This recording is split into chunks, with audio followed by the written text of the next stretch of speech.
اعوذ باللہ من الشیطان الرجیم بسم اللہ الرحمن الرحیم۔ ناظرین و سامعین السلام علیکم۔ امید ہے آپ خیریت سے ہوں گے اور ہماری علمی و تحقیقی ویڈیو سے لطف اندوز ہو رہے ہوں گے۔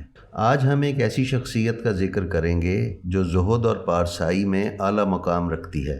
اگر ہم اس کے حالات زندگی کا مطالعہ کریں تو ہمیں معلوم ہوگا کہ اس نے اس دنیا کو 3 طلاقیں دے دی ہیں۔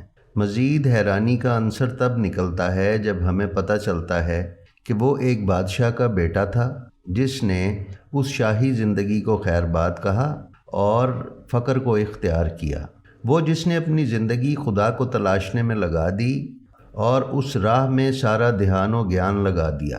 اپنی آدھی سے زیادہ زندگی درخت کے سائے میں گزار کر نروان یعنی ہدایت کو پا لینے والی اس ہستی کو دنیا گوتم بدھ کے نام سے جانتی ہے۔ موصوف کا نام سدھارتھ تھا جو ایک شاہی گھرانے کے فرد تھے۔ انہوں نے ایک مذہب کی بنیاد رکھی جس کے ماننے والے آج کروڑوں میں موجود ہیں۔ ان کو بھگوان وشنو کا نواں اوتار بھی کہا جاتا ہے۔ ان کے بارے میں سب سے اہم سوال یہی ہے کہ ان کی درویشی کس طرح شروع ہوئی۔ ناظرین، عوام میں مشہور ہے کہ ان کے والد کو جوتشیوں نے خبر دی تھی کہ تیرا بیٹا دنیا سے باغی ہوگا اور فقر کی طرف جائے گا اور تیرے تاج و تخت کو پس پشت ڈال دے گا۔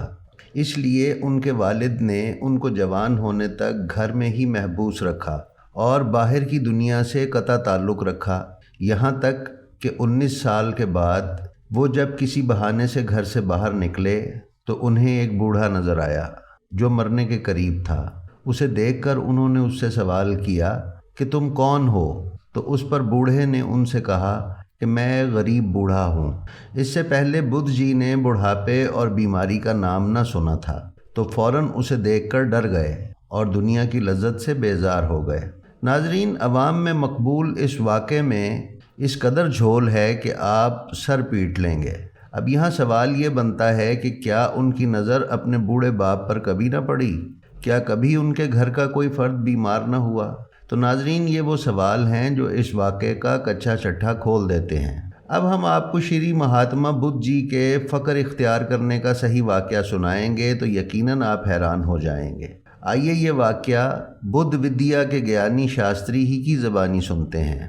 مسٹر ایل کے بھٹناگر اپنی تصنیف بودھیا چمتکار مطبوعہ ادھنکار پستکالیہ کانپور میں لکھتے ہیں کہ شری مہاتما بدھ جی کی اہنتسا اور جیون رکشا یعنی جانوروں کی حفاظت، سادھونت یعنی فقیری درویشی اور ان کی من پرکاشیا یعنی روشن ضمیری اور یوگ جوگ کی ودیا بہت مشہور ہے۔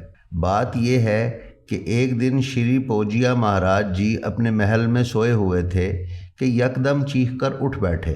ان کے نینوں سے آنسوؤں کی بڑی بڑی لڑیاں لٹک رہی تھیں اور وہ کسی بڑے ہی دکھ اور کلیش میں دکھائی دیے۔ ان کی چیخ سن کر ان کا اتالیق بھی چونک کر اٹھ بیٹھا جو ان کے پاس ہی نیند کر رہا تھا۔ اس نے بہت ہی پریم سے تھاپنا دے کر پوچھا، راجکمار جی کیا ہوا آپ کو؟ کوئی بھیانک سپنا دیکھ لیا؟ مہاتما بدھ جی نے ٹھنڈی آہ بھری اور کہا کہ کچھ نہیں منتری جی، دیکھا تو سپنا ہے مگر دیکھا کچھ اور ہے۔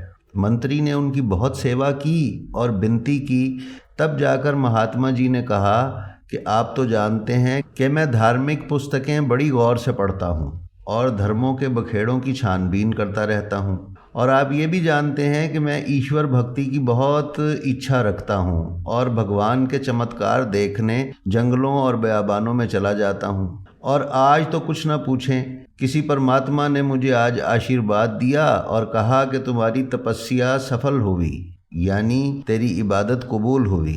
جاؤ میرے نام کی مالا جھپو، جو چاہو گے مل جائے گا۔ میرا نام آلیہ ہے، مجھے ملنا ہو تو میرا مقام سب سے پوتر استھان میں پھٹی ہوئی دیوار کے پاس ہے۔ میں وہاں تمہیں ایک بالغ کے روپ میں ملوں گا، مگر وہ سمے ابھی بہت دور ہے۔ ناظرین، آپ غور فرمائیے اور بدھ جی کے خواب پر بار بار نگاہ ڈالیے تو ان کا ایک ایک لفظ آل محمد اور امام علی علیہ السلام کی ذات والا صفات کی ترجمانی کر رہا ہے۔ ان کو جو نام پرماتما نے بتایا یعنی آلیہ، وہ عبرانی کے لفظ ایلیا سے بہت مماثلت رکھتا ہے۔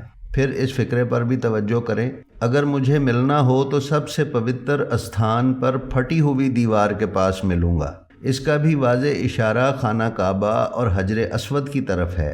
نیز یہ بھی فرمایا کہ میرے نام کی مالا جپو تو جو چاہو گے مل جائے گا۔ پس مولا علی سے عقیدت رکھنے والا کون نہیں جانتا کہ ان کا نام جھپنے سے ہر شے کا حل ممکن ہو جاتا ہے اور ہر مراد بار آتی ہے۔ بدھ جی اپنا خواب جاری رکھتے ہوئے فرماتے ہیں، منتری یہ کہہ کر اس نے ایک چمکتی ہوئی تلوار نکالی اور گرجدار آواز میں کہا، میں سنگھ ہوں یعنی شیر ہوں، اور ایشور نے مجھے سنگھ بنا کر بھیجا ہے۔ جا اور سنسار کو پاپوں اور پرادوں سے روک، من کے روگ ہٹا، ہردے یعنی دل کو صاف ستھرا کر۔ میرے ایک مہاراج آنے والے ہیں، ان کا بھی کہا ماننا اور میرے مہاراج کے مہاراج کا بھی۔ دیکھ میں تجھے اپنا چیلا بنا کر لوگوں کی طرف بھیجتا ہوں، بس تو دھوکہ مت کھانا، کبھی بھی مشکل آن پڑے تو میرا نام جھپنا، میں پہنچ جاؤں گا۔ تو ناظرین، ان الفاظ میں بھی صاف صاف بدھ جی کو چمکتی تلوار یعنی ذوالفقار اور اسد اللہ کا اشارہ دیا گیا۔ نیز ان کو حضور اکرم صلی اللہ علیہ وآلہ وسلم کے آنے کی بھی پیشین گوئی کی گئی۔ اس طرح ہم نے دیکھا کہ کس طرح سے آل محمد اور خصوصاً امام علی علیہ السلام ہی بدھ مہاراج کی راہ ہدایت پر چلنے کا سبب بنے اور انہوں نے ہی ان کو صحیح راہ دکھائی۔ نیز ناظرین، ہم آپ کو یہ بھی بتاتے چلیں کہ بدھ مہاراج کو ساکی متی بھی کہا جاتا ہے، یعنی ساکی کا مقرر کردہ۔ اب ہم جانتے ہیں کہ ہندی، سنسکرت اور اس طرح کی مزید زبانوں میں نقطوں والا کاف نہیں ہوتا، مگر جب ہم تھوڑا سا گزشتہ کلیات کو ملاتے ہیں تو معلوم ہوتا ہے کہ وہ ساکی کے مقرر کردہ ہیں، اور جو صفات بیان ہوئی ہیں اس سے ظاہر ہوتا ہے کہ وہ ساقی کوثر ہیں۔ ان کی زندگی کا ایک اور واقعہ بھی سن لیں، جسے سن کر تمام موالیان حیدر کرار کا دل ٹھنڈا ہو جائے گا کہ بدھ جی ایک دن سخت مشکلات میں مبتلا ہو جاتے ہیں۔ عوام کی مخالفت نے انہیں رنج میں مبتلا کر رکھا تھا۔ براہمنوں اور اونچی ذات کے لوگوں نے ان سے شدید عداوت بڑھائی، اس لیے کہ ان کی تعلیمات میں جھوٹے رہنمایان مذہب اور باطل بنیادوں کا خاتمہ جیسی باتیں موجود تھیں۔ اس لیے انہوں نے گوتم بدھ پر مظالم ڈھانا شروع کر دیے۔ بس اسی رنج و علم کے عالم میں مہاراج شری گوتم بدھ تخلیے میں گئے اور پرارتھنا کی، اے اپنے پیاروں کے پیارے، اے ایلیا، اے سب پر غالب آنے والے، اپنا جلوہ دکھا، میری دستگیری کر۔ اے پرماتما کے شیر، دنیا کی لومڑیاں مجھے کھانا چاہتی ہیں، تجھے اس کی قسم جس کا تو دست و بازو ہے، اس کی قسم جس کی شکتی تیرے اندر ہے، میری مشکل کشائی کر۔ تیرا وعدہ ہے کہ تو مشکلات کے وقت پہنچتا ہے، پس اب وقت آن پڑا ہے، جلدی آ جا ورنہ میں برباد ہو جاؤں گا۔ تیرا نام وہ ہے جو پرماتما کا ہے، آ کے تجھے دیکھنا 1000 پرارتھناؤں کے برابر ہے، تو ہی ایشور کا چہرہ ہے، سب حال تیرے سامنے ہے، اوم آلیا، اوم آلیا۔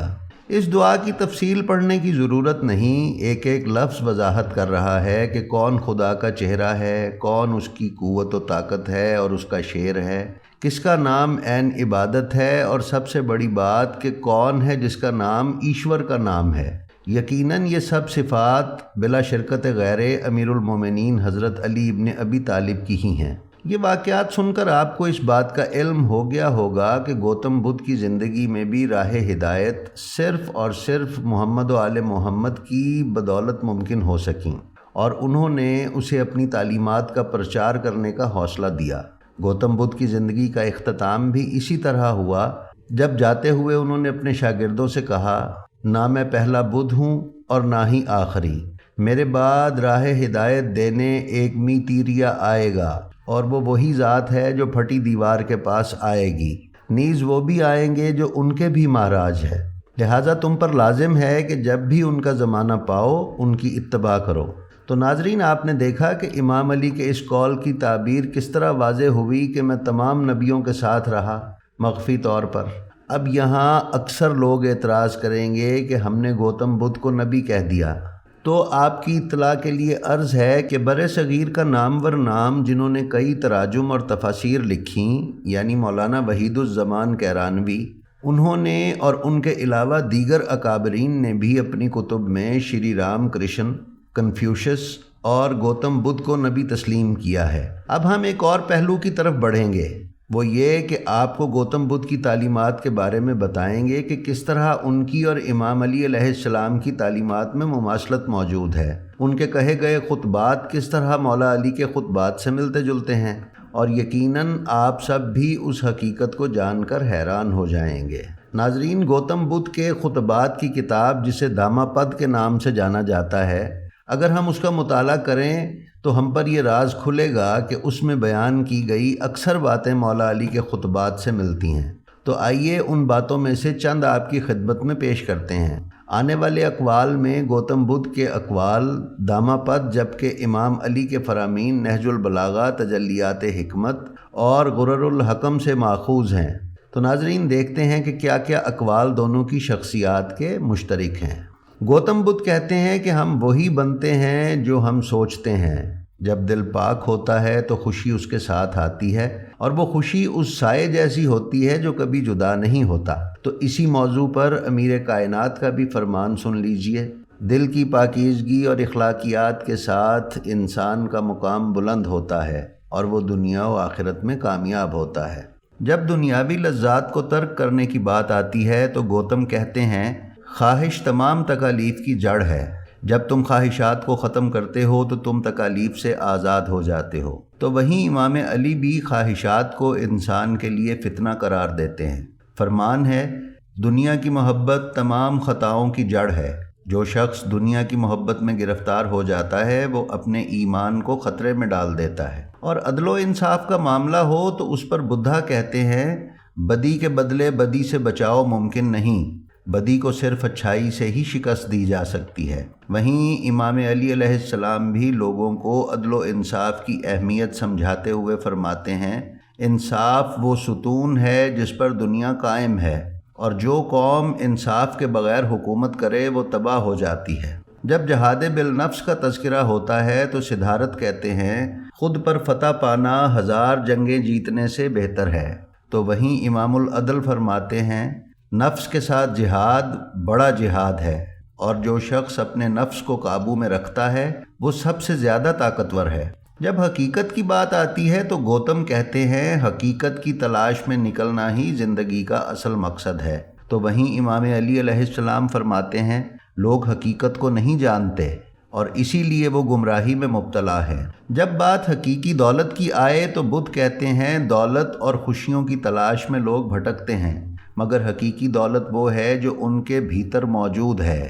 جو شخص اپنی روح کو پہچان لے وہی حقیقی طور پر دولت مند ہے، اور جو اس سے غافل ہے وہی حقیقی طور پر غریب ہے۔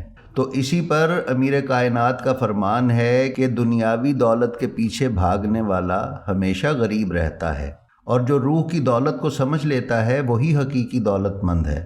غربت وہ نہیں جو جیب میں ہو، بلکہ غربت وہ ہے جو دل میں ہو۔ ناظرین، حق کا راستہ بھی دونوں شخصیات نے دکھلایا ہے۔ بدھا کہتے ہیں، جب تمہاری راہ میں مشکلات آئیں تو حق کا دامن مت چھوڑو۔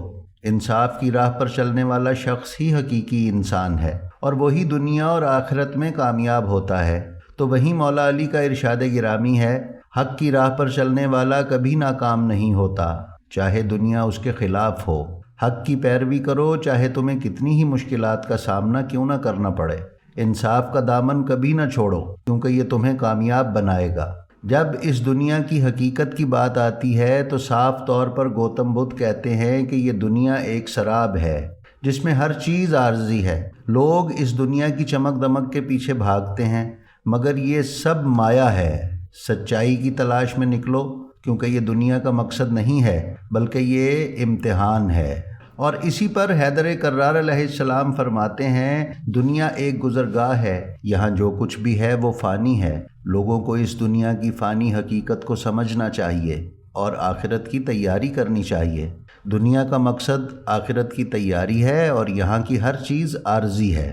ناظرین، اسی طرح لوگوں کو محبت اور رحم دلی کا حکم کرتے ہوئے گوتم کہتے ہیں، دنیا میں ہر انسان کو محبت اور رحم دلی کے ساتھ جینا چاہیے۔ محبت اور رحم دلی سے ہی دلوں کو جیتا جا سکتا ہے، اور یہی حقیقی خوشی کی بنیاد ہے۔ نفرت اور غصہ انسان کو برباد کر دیتے ہیں۔ جبکہ محبت انسان کو روحانی بلندی عطا کرتی ہے۔ اور اسی پر والی دو جہاں فرماتے ہیں، محبت اور رحم دلی کے بغیر زندگی بے معنی ہے۔ انسان کو چاہیے کہ وہ دوسروں کے ساتھ محبت اور رحم دلی کا سلوک کرے، کیونکہ یہی اس کی اصل خوبی ہے۔ محبت دلوں کو جوڑتی ہے اور رحم دلی انسان کو عظیم بناتی ہے۔ تو ناظرین، یہ تھے وہ اقوال جو دونوں شخصیات کے مشترک ہیں۔